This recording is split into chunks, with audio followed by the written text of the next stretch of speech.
Okay, so Be'ezras Hashem, we are continuing with our weekly series of shirim on the Torah of recovery and the recovery of Torah with the light revealed. And what we're going to be speaking about a little bit today is going to be a little bit of a focus that we can have for the upcoming Chag of Pesach, for the time of Passover, where a person is orienting themselves towards the awareness of the process between exile and redemption in their lives. Now, as significant as it is to open oneself up to the perspective of redemption that exists beyond the individual, nevertheless, what the Baal Shem Tov teaches us is that in order to come to the generalized redemption for the world, we first and foremost have to come to the redemption of ourselves first and foremost. Because Karvel Nafsh Giyala, when a person is able to uncover their innermost redemption, at that point, when they redeem themselves, they too bring redemption into the world, and that brings about the possibility of the collective redemption. So we see that the path is first the self, and through the self to see everybody else through the reflection of the self, so that the inner work that we do is not secondary or separate and apart from the collective work that we're trying to do for everybody else. But ultimately, it's part and parcel of the same thing, that the more that I work on myself, the more that I refine myself, the more that I bring Geula to myself, the more Geula will come down into the world. One of the elements of the redemption of Chag Pesach is the recognition that to live stuck in time awareness, to live stuck within the framework of time, is to live with a sense of being chased and being rushed towards a particular place, being chased from and being rushed towards a particular place. Time, in its heaviness and the never-ending churning of time that seems to swallow up all things, brings me into contact with the fact that there is a past, there is a present, and there is a future. And as a result of a past, present, and future, which is perpetually shifting, I'm always losing grasp of the past. It's going away from me. The future is something that's coming closer to me, so I have to prepare myself for it. And the one place that I can actually find myself is off limits to me because I'm now worried about the past and the future, which is the present. And so time in its tripartite breakdown of past, present, and future seems to create three stages wherein a person loses themselves. I lose myself from the past because I'm sad about what I've lost. I lose myself in the present because I'm not able to be there. And I lose myself from the future because I am anxiously anticipating that which comes next. And the Zman, the heaviness of Zman, and Zman, time, always comes along with what we spoke about, which is a sense of unbearable responsibility. Hazmana, being called towards something, being called for a task beyond what one is theoretically capable of doing, a task that one has not agreed upon prior to finding themselves face to face with that task. That experience within time is also the experience of being under some sense of responsibility that comes from a place that I can't quite recognize, that I can't quite communicate with, but nevertheless, the urgency is there, and I need to push and push and push and rush in order to ensure that I get everything that I need to taken care of. That is the burden of time. Time places a person in the space of the checklist orientation of life where there's a specific amount of things that need to be done and there's a specific amount of time that those things can be gotten done in, and any time that I have not yet completed that task, I am out of time. I am not doing well. I am fighting against time. I am late for a very important date. I'm always already in a space of being too late or too early.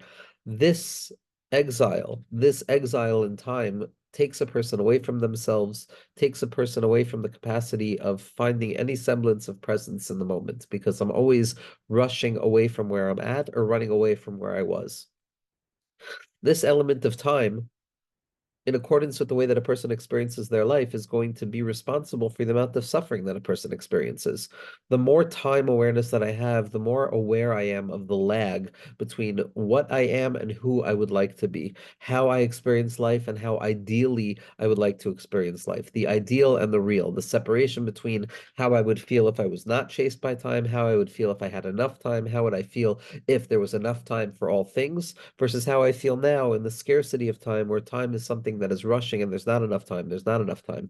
And so within the framework of time, because of the suffering that time induces within a person and the collapsing of the past and the present that makes the collapsing of the past and the future, which makes the present so claustrophobic, all of that also brings to mind a notion of a time beyond time, of what it would be like to live without time. And if all of the suffering and all of the difficulty is coming from being chased away from the present moment because of a future orientation, or running back towards the past because of a fear of losing it, if I wasn't so caught up in this mixed up, muddled up confusion of time, then theoretically I would be able to tap into a place of calmness. And so time puts us in a twofold struggle. On the one, it takes us away from ourselves and it prevents us from functioning as ideally as we would like to. And number two, it creates within my mind a fissure or a split between how I would like to be and how things actually are, which gives birth to more frustration and more struggle. And this notion of time, the way that a person fights against time is we try and kill time. That if time and the elongation of time and the more that the clock ticks on, the more aware I am of the confines of time and the limitations that time place on me. So the more urgent the desire to kill time, to collapse time, to make time go quicker, to allow that durational space that exists, that gives shape to the past, present, future orientation of my life, to soften that blow and to minimize that amount of time, to make time and its sting less intense. And so that leads to a person's attempt to collapse time. Now, that can be through the intensification of self, through zrisus, through the desire to overcome time by rushing, by rushing, by rushing to try and accomplish a lot in a little bit of time. It could come about by way of the attempt to technologically beat time, to speed things up, to quick up the process that leads to the goal in the hopes of avoiding the entire struggle against time. And then ultimately, when time becomes so unbearable, all a person wants to do is literally kill time itself. That a person wants to live in that place of nitzchias. A person wants to live in that place of absolute clarity. A person wants to live in a place beyond time where they're not being rushed and where they feel that everything is present. Now, on Pesach, what we actually get to experience is an escape from time. Pesach was the idea that there's not enough time. We came to the brink of time. Lo hifsik avosechem. There was not enough time for our parents, for our forefathers in Mitzrayim to create proper bread, and therefore we eat matzah. Matzah is meant to orient ourselves to the fact that there was not enough time. It was a rush against time. There was a desire to break free from the confines of time. And in that desire to break free from the confines of time, a person becomes more and more aware of the shackles of time, because the more I try and beat time, the more aware I am that I can't beat time, until I lose hope in beating time and I enter into a place through that passage of hopelessness, through that place of lo hifsik. There's not enough time, there's not enough. I give up on the desire to kill time. And in that place, there's a Pesach that opens up in a person's mind, which is called nitzchias. In that place, a person comes to leap beyond time. I cannot break free from time within the space of time itself. I cannot free myself in accordance with my tools from the burdensome nature of living a life that is splintered between the sadness and the shame of the past, the anticipatory dread of the future, and the misapprehension of the moment itself. It's too much, and the tools are unavailable. One cannot kill time from within the space of time itself. But the only way to break free is to jump, to be medaleg el haharim. What HaKadosh Baruch Hu does for us is he lifts us out of time. He gives us a moment to taste eternity. He gives us a moment to taste the nitzchias that is buried within each and every moment. And in that place of nitzchias, in that place where a person can free themselves from the framework of past, present, future, where I can tap into that part of myself that exists beyond the narrative. I can tap into that irreducible part of faith and goodness that rests at the foundation and the fount of myself, stripped away of all of the layers and the concealing layers of garments, of thought, of action, of feeling, all of the externalizations of who we are, where they still operate in a place of Zman. On the Leil HaSeder, there's a dilug, there's a jump out of that place into a place Lamalam and Hazman. There's a nitzchias, there is an eternal spot within the self that opens up where it's silent, where there's a silence there, where time stops. I'm not running from anything anymore. I'm not chasing anything anymore. Right here, right now, I am choosing to be okay with the heaviness and the burden and the lightness and the pleasantness of all that composes who I am in this moment. In that place, to tap into the secret of Netzach Yisrael Lo Yishaker, that there is an inner eternal part of the soul that exists beyond the confines of time, unchanging and unbreakable and unshakable and irreducible. And that is what we access when we eat the matzah. By eating the matzah, what we're calling to mind is that the purpose of matzah, the essence of matzah is shelo hifsik avosenu. There was not enough time for our forefathers. There's a teaching, it's a kutris that just came out yesterday, of writings that had not been published by somebody named Rav Binyamin Sinkovsky, Zecher Tzadik Lebracha. And Rav Binyamin Sinkovsky was the main student of the Baal HaTanya. of the Baal HaSulam. Again, I keep saying the Baal HaTanya because ultimately what the Rebbe Shlita points out is that the Baal HaSulam came to the world to be mashlim, the avodah of the Baal HaTanya in his Biur on Zohar. But nevertheless, this Rav Binyamin Senkovsky, tremendous ideas and remarkable Torah that speaks to the very fabric of the struggling soul, of what it means to have to break free from those confines of time and allow myself to sit securely in this moment without thinking about the past and without thinking about the future. And he describes a michtav lepesach, where he describes that the essential way of a person learning how to enter into Pesach is contemplating what it's written when it says in terms of eating matzah, that the reason that we eat matzah, what's the reason we eat matzah? The reason that we eat matzah is because there was not enough time for the dough of our forefathers to rise and to become chametz, because there was an urgency of time. Time became so thick, time became so suffocating that at that point there was not a moment to waste. If they had remained in that space of time, in that limitation of time, in that gradual growth, and that sense of one thing is existent right now, and then the next thing has to come and it has to kill this thing away in order for it to be present, because in time only one thing can take present stage, and therefore there's a death process in time where one thing comes and devours the other, and it's only one thing versus another, and there's a sense of scarcity, etc., etc. And that's what drives and motivates the escape from Mitzrayim, to the degree that it's specifically at that point there was not enough time. And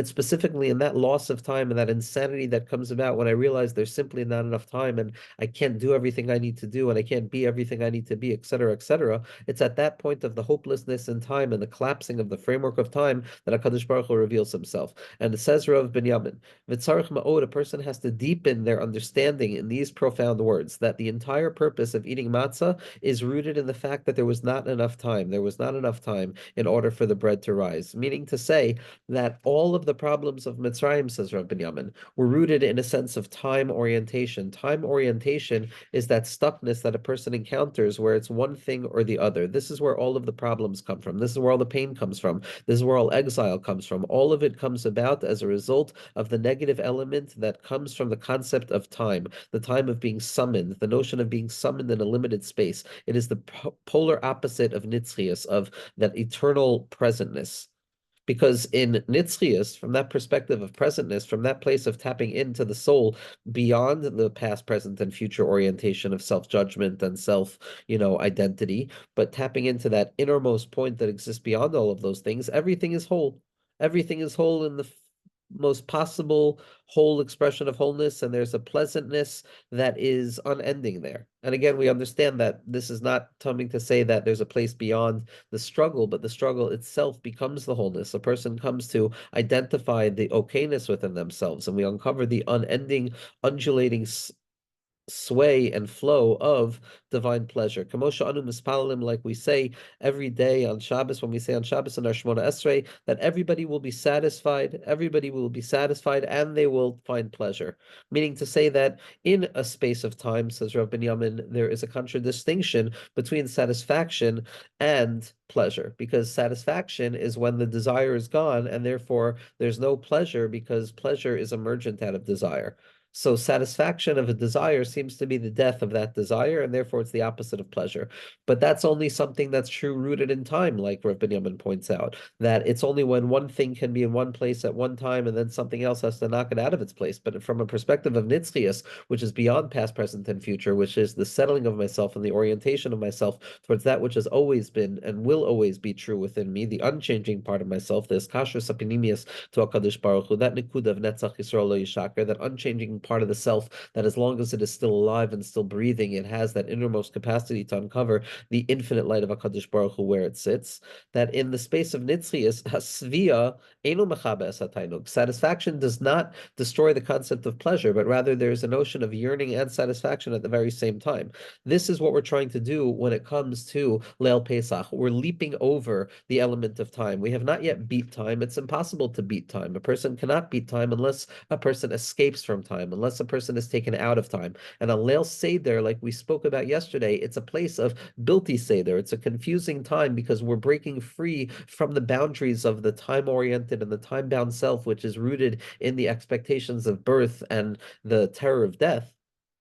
We're entering into that place of nitzchias where past, present, future, it doesn't matter. All that is, and it's the nitzchias, it's the nirtza, it's the recognition of shir hashirim, that if I could sit here and tap into the desire and the satisfaction that I feel at the very same moment, I am tasting the ever flowing spring of infinite light that descends down from Gan Eden, which is the light of Mashiach Tzidkenu, which is the light that takes us out of Zmaniyut, and it's the light that takes us into that place of being present within ourselves. And Rav Binyamin continues and he says that really, what does it mean to live beyond time? What does it mean to live in that space beyond the past, present, future orientation? It means to stop living our lives as if I function in one way right now and there's an ideal way of how I'm meant to function in the future. That is true in the framework of time, the split between the real self and the ideal self, how I am and how I would like to be, my potential self and my actualized self. There's a distinction from the perspective of time, but from the perspective of Lamalam and Hazman, from the perspective of the nitzchias that's niskala through the eating of the matzah, through every patient bite that we take,